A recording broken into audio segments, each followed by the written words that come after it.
राजा विराट के यहाँ पांडवों से जब श्री कृष्ण भेंट करते हैं तब वह पांडवों को और द्रौपदी को एक तरह से आश्वस्त कर देते हैं कि इन कौरवों को निर्मूल कर दिया जाएगा, मैं इन कौरवों को समाप्त कर दूंगा।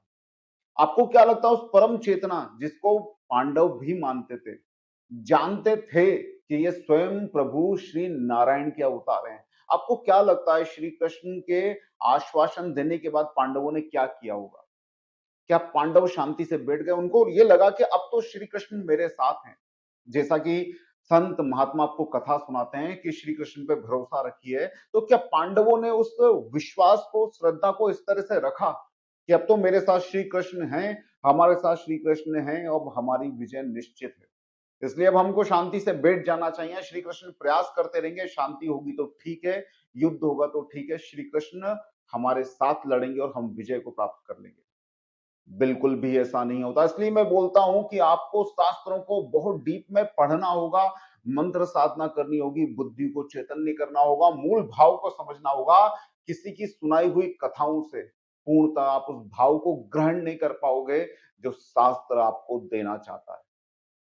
पांडवों ने वहां पर जब ये मंत्रणा हुई, उसके बाद निश्चित कर लिया कि अब युद्ध होकर रहेगा, तब पांडव सेना को इकट्ठा करने में लगते हैं, राजाओं को मित्र बनाते हैं और दुर्योधन के समक्ष 7 अक्षौहिणी सेना को खड़ी कर।